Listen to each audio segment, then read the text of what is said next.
The air in the office was thick with the scent of overpriced lavender oil and the sharp chemical tang of fresh paint. It was 9 in the morning on a Tuesday. The kind of gray, drizzling Seattle morning where the coffee tastes like battery acid. I sat in my usual spot near the window, away from the mahogany boardroom table where the self-proclaimed visionaries of Aetherist Technologies sat. My name is Patricia Vance. I am 48 years old, and my face is the kind of face people forget 5 seconds after looking at it. My job title, Senior Director of Platforms and Architecture, was designed to sound boring enough to induce a coma at cocktail parties. But I was the sole reason this entire corporate experiment had not collapsed into a smoking heap of lawsuits and broken code. We were in the middle of our quarterly all-hands meeting. At the head of the table sat Chloe.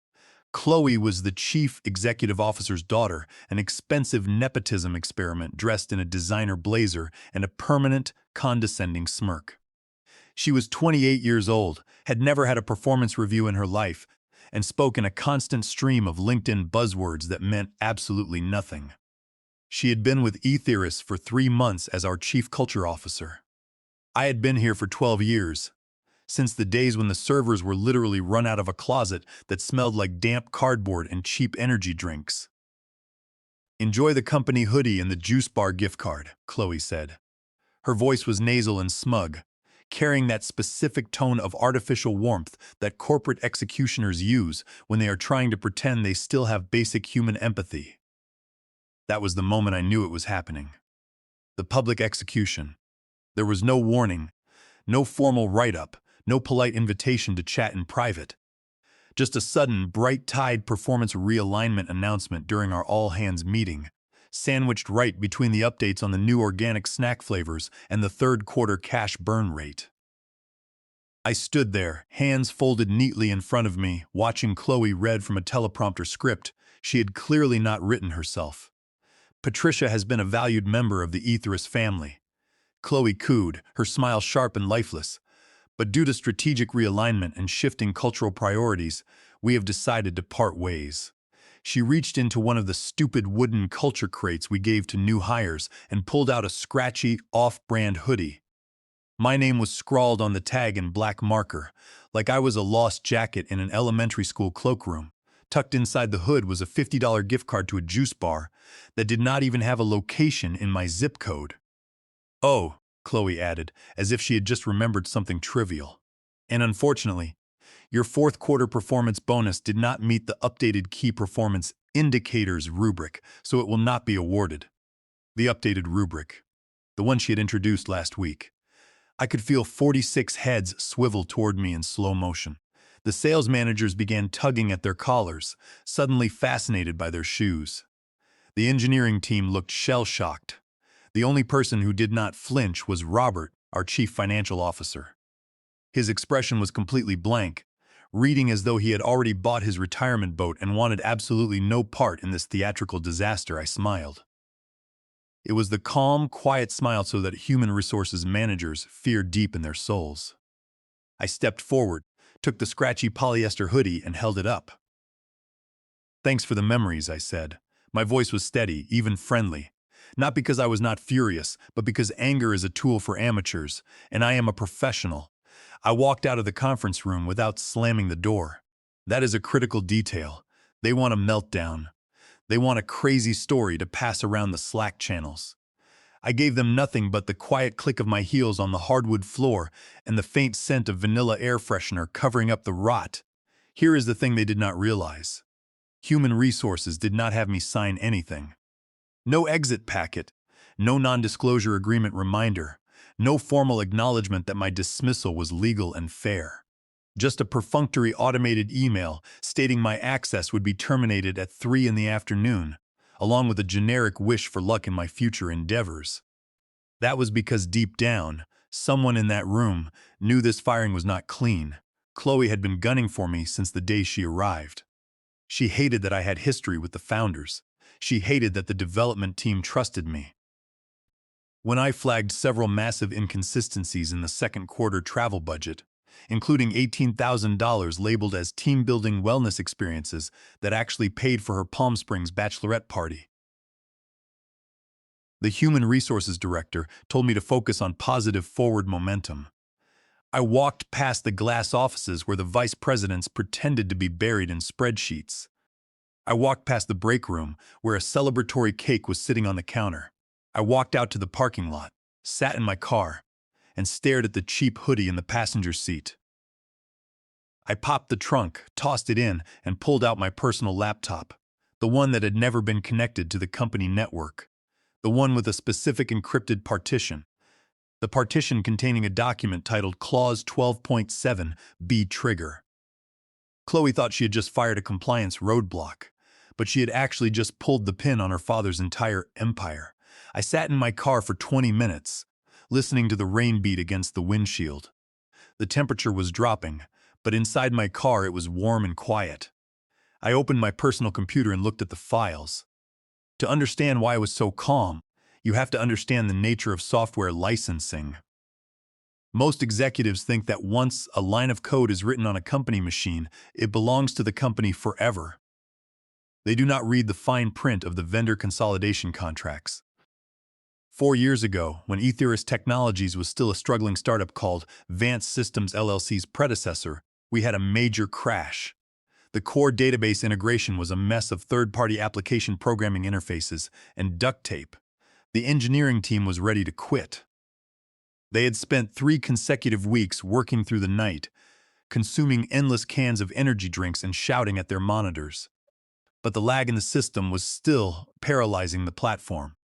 The latency was so bad that our early pilot customers were threatening to cancel their agreements. I spent 6 months rebuilding the entire operational database pipeline from scratch. But I did not write it on their servers. I wrote it on my own time, using my own personal machine, through my own independent corporate entity, Vance Systems LLC. When I integrated the new database architecture, I submitted a standard vendor agreement. At the time, Ethirus was desperate, and their legal department was practically non-existent. They had one part-time lawyer who was mostly focused on filing trademark applications. The contract went through a temporary compliance clerk who rubber-stamped it without reading a single sentence. Buried deep in that document, under Section 12, was a clause titled Clause 12.7b. It was a simple, elegant piece of legal engineering. It stated that Vance Systems LLC granted Ethirus Technologies a perpetual royalty-free license to use the database integration suite. However, the contract also contained a specific clawback provision.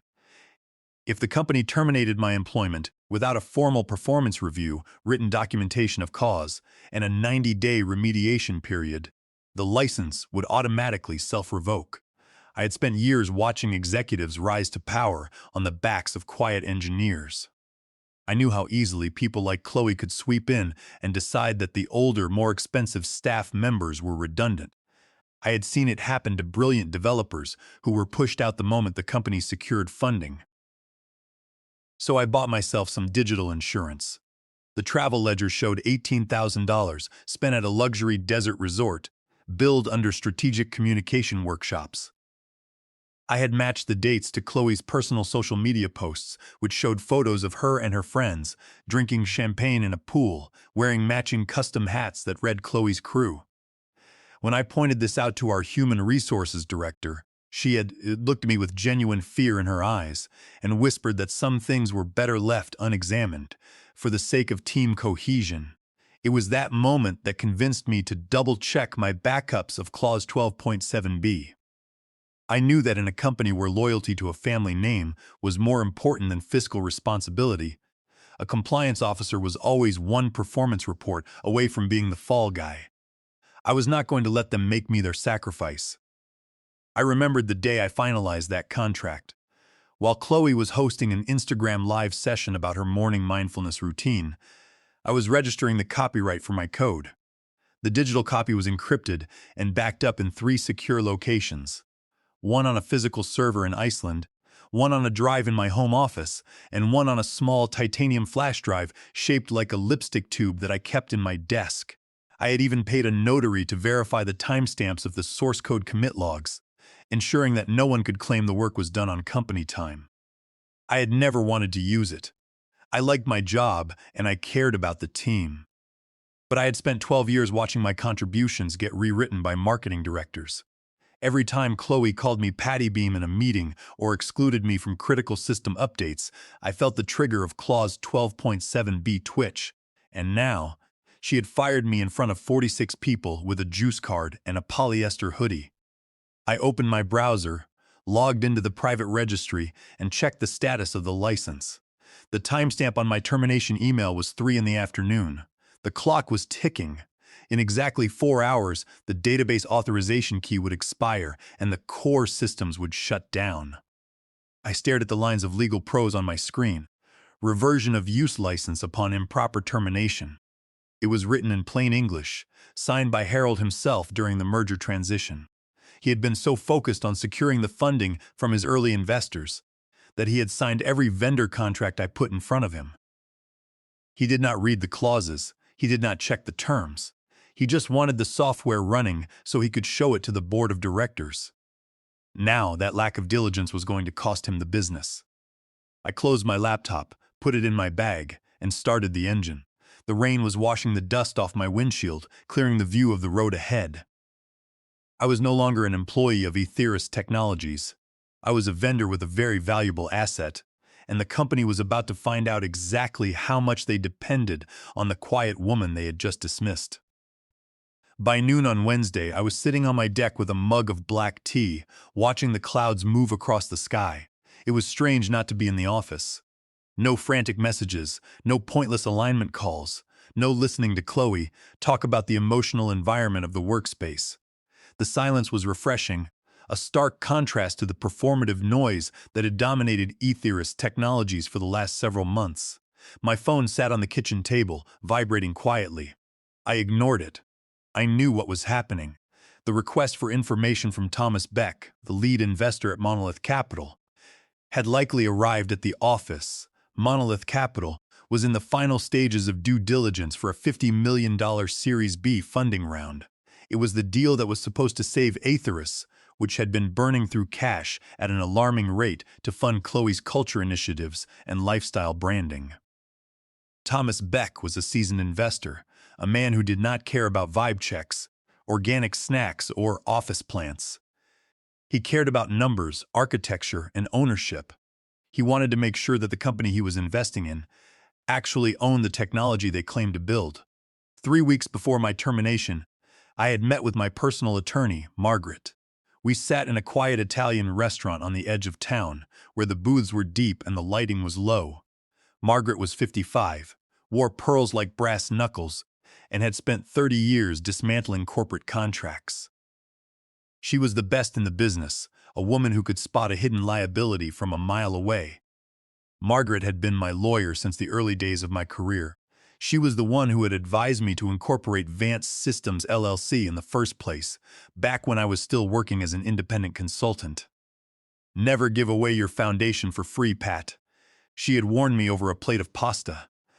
In the corporate world, the people who write the checks will always try to claim ownership of the pens. We had spent 3 hours that night reviewing the draft of the vendor agreement, polishing the language of Section 12 until it was completely airtight. She had insisted on the 90-day remediation period, knowing that it would prevent Etheris from simply firing me and hiring a cheap contractor to copy the work before the license could be revoked. It was a shield, designed to protect a solo developer from being squeezed out by the venture capital funds that would eventually buy into the company. She had reviewed my contract and smiled. "This is a masterpiece, Pat," she said, tapping the page with her pen. "They signed this during the merger consolidation 4 years ago. When they dissolved the old entity to form the C Corporation, they never executed a new assignment of rights for the platform optimization algorithms. They just assumed the assets transferred automatically. But under the old contract terms, the rights stayed with Vance Systems LLC. "Is it watertight?" I asked, sipping my red wine. "It is a vault," Margaret replied. "If they fire you without cause, you have the legal right to revoke their access immediately. If they try to sell the company or close a funding round without disclosing this, they are committing securities fraud. The board members would be personally liable for any misrepresentation to investors." Now that warning was sitting in Etheris's legal inbox. I could picture the scene in the office. Donald Crawford, the CEO, would be pacing his office, clutching his chest and calling his doctor. Chloe would be trying to explain to the board that my negativity was the real issue, completely failing to understand the legal catastrophe she had triggered. The general counsel would be sweating through his shirt, frantically looking for a copy of the assignment form in the digital archive, only to find a series of dead links and empty folders. My phone rang again. This time it was Donald Haynes, the outside counsel for Etheris. I let it ring. He was a corporate troubleshooter, the kind of guy they called when they needed to sweep a mess under the rug. He had no power here. The only thing that could save the deal was my signature, and my signature was not for sale. I took a walk down to the local market, bought some fresh salmon, and walked back. The simplicity of the day was beautiful. No alarms, no frantic typing, just the slow progression of time. By the time I returned, my phone had 17 missed calls and 11 text messages. The database keys would have expired by now. The automated alerts would be flashing red on the engineering dashboard. The customer service reps would be receiving the first wave of tickets about slow response times, and Thomas Beck's team would be looking at a system that was slowly grinding to a halt. I poured another cup of tea and sat down at my desk. I opened my personal email and saw a message from Margaret. She had forwarded a formal request for information from Titan Corp's legal team. They had noticed the missing assignment documents in the shared database room and were asking for clarification. I smiled. The trap was closing. Etheris cannot hide the truth any longer. They had to choose between admitting their mistake or losing the $50 million bid deal. And either way, they had to talk to me. They had spent months trying to convince everyone that I was just a compliance officer who did not contribute to the vision. Now they were about to learn that without me there was no vision. On Thursday morning, a courier knocked on my door. He was holding a thick manila envelope from Etheris's legal department. I signed the electronic pad and took the package inside. It was a formal cease and desist letter. They were accusing me of tortious interference and unauthorized access to their systems. They were demanding that I immediately restore the database keys and hand over all proprietary source code. The letter was signed by Donald Haynes, and it was filled with threats of federal lawsuits, damages, and criminal referrals. It was a classic intimidation tactic designed to make a lone employee fold under the weight of corporate legal power. I read through the legal jargon. They claimed that under my employment contract, all work product belonged to Etheris. They ignored the fact that my LLC was a pre-existing vendor that had licensed the software, not an employee creating work for hire. I had kept the two entities completely separate. My LLC filed its own taxes, maintained its own business bank accounts, and invoice records. I had never commingled my employee's salary with my vendor payments. I laughed. I took a photo of the letter and sent it to Margaret. 5 minutes later, she called me. "They are panicking, Pat," she said, her voice filled with amusement. "This is a bluff. They know they do not have a case. They are trying to scare you into giving up the keys." I have already drafted our response. We are notifying them that their license has been officially revoked due to breach of contract. We are also copying Monolith Capital's compliance team. We will let them know that Etheris is currently using unlicensed software in their core product. "How is Thomas Beck reacting?" I asked. "He is furious," Margaret said. "He spent the last 24 hours reviewing the due diligence files. He realized that Etheris has been presenting our database integrations as their own proprietary technology. He has frozen the funding round. He told Harold that the deal is dead unless they can prove clean title to the intellectual property. He wants a meeting tomorrow morning at 9. I hung up and checked my messages. There was a text from Robert, the CFO. "Pat, please call me. We can sort this out. Let us bypass Chloe. We can discuss a consulting agreement," I replied. "I will be in the office tomorrow at 9 in the morning.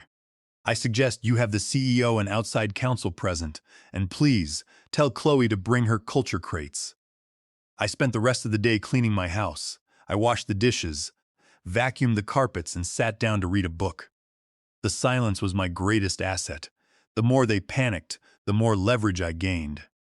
I knew that every hour the system was down, they were losing customers and credibility. Back at the office, the system was starting to break. The database integration suite was the nervous system of the platform. Without the licensing keys, the application programming interface calls were failing. The payment gateways were offline. The operations team was probably trying to manually route transactions, which was like trying to empty a swimming pool with a teaspoon. The customer database was locked. The field service dispatch systems had stopped responding. Ethris's logistics platform was dead in the water. Over 200 shipping trucks were sitting idle at depots because the routing algorithm could not retrieve their loading manifests. The dashboard displayed a single flashing error code. License expired. Harold was receiving angry calls from our largest enterprise clients, including a national retail chain that threatened to sue for breach of service-level agreements. The technical logs were clear. The database integrations were designed with an automated handshake protocol. Every 24 hours, the Ethris application servers had to ping the Vance Systems LLC licensing registry to verify that the active token was still valid. If the handshake failed 3 times in a row, the integration module would automatically enter a read-only safety mode, blocking all new write commands.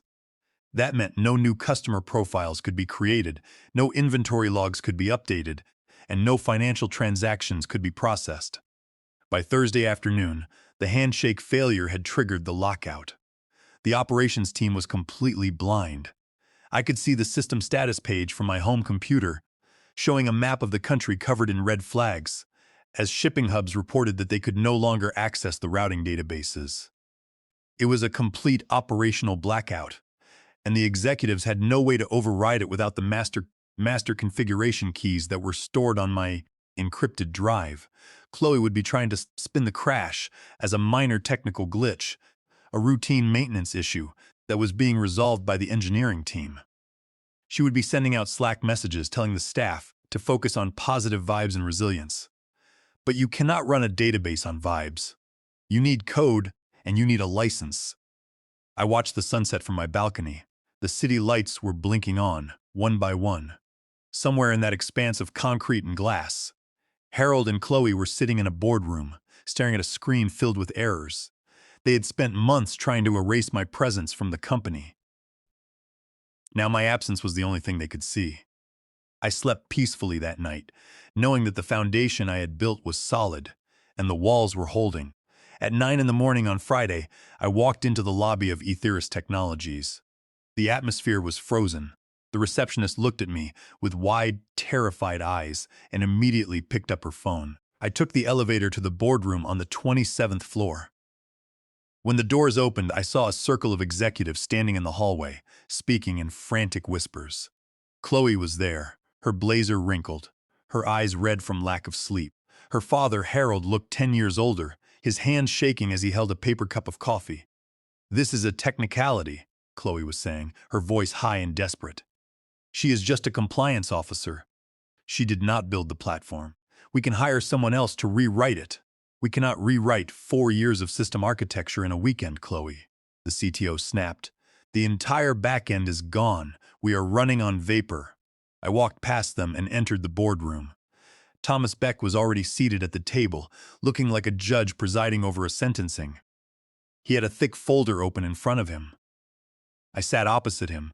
Harold and Chloe entered next, followed by Donald Haynes and the general counsel. Brody, the director of innovation, was nowhere to be seen. I heard later that he had been quietly dismissed the night before. "Let us get straight to the point," Donald Haynes said, trying to project authority. "We are prepared to offer Patricia a retroactive consulting fee of $50,000 to sign the assignment forms." "The price has gone up," I said, my voice quiet but clear. "This is extortion," Chloe yelled, leaning over the table.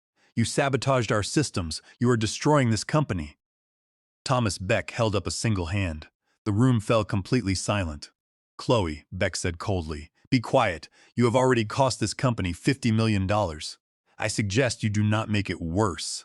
He turned to me. "Patricia, what are your terms?" I opened my folder and slid a document across the table. "First, a retroactive licensing fee of $200,000 for the past 2 years of system use. Second, an ongoing royalty of 2% on all gross revenue generated by the platform. Third, A formal written apology signed by Harold and Chloe, acknowledging that my dismissal was a breach of contract, and finally I am resigning as an employee. My LLC, Vance Systems LLC, will license the database suite to Ethirus as an external vendor. The monthly retainer will be equal to my previous salary. Harold looked at his lawyer. Donald Haynes looked at the floor. If you do not sign, I added, I will walk out of this room, call Titan Corp, and license the technology to them directly. They will buy it, and they will build their own platform. You will be left with nothing but an empty shell. Thomas Beck stood up. If you do not sign these terms, Monolith Capital is officially withdrawing from the funding round. We will also be filing a formal complaint for misrepresentation. Donald Haynes tried to argue that the contract was signed under a different corporate structure, but Thomas Beck interrupted him. Donald, Beck said, his voice flat and dangerous, I am not interested in a litigation process that will destroy this company. If you cannot deliver a clean title, we are walking away today, and we will seek damages for the due diligence expenses we have already incurred. Harold knew he had no choice. If Monolith Capital pulled out, Ethirus would be insolvent before the end of the month. They had no cash reserves left, having spent their remaining capital on Chloe's elaborate office renovations and branding campaigns. Harold took the heavy fountain pen. He stared at the page for what felt like an eternity, his breathing heavy. Chloe tried to grab his arm, saying, Dad, don't, we can fight this in court. But Harold shook her hand off. He knew that a court battle would take years and the company would be bankrupt in a month. He signed his name, his signature shaky and irregular. We will sign. Harold whispered. Chloe looked like she had just been slapped. She slumped back into her chair, her confidence completely shattered. It took 3 hours for the legal team to draft the new contracts. I sat in the break room, drinking a cup of tea, and watched the employees walk past.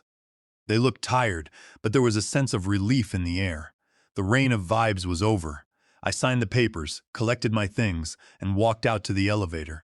As I stood in the lobby, I took the cheap polyester hoodie from my bag and dropped it into the trash can. I was no longer a cog in their machine. I was the vendor who owned the gears. In the months that followed, Vance Systems LLC grew. Other firms heard about the compliance officer who had frozen a $50 million deal with a single clause. They wanted someone who knew how to build walls that could not be knocked down by arrogant directors. In the first month, I signed 3 new clients, all of them mid-sized logistics firms that had heard about the database incident.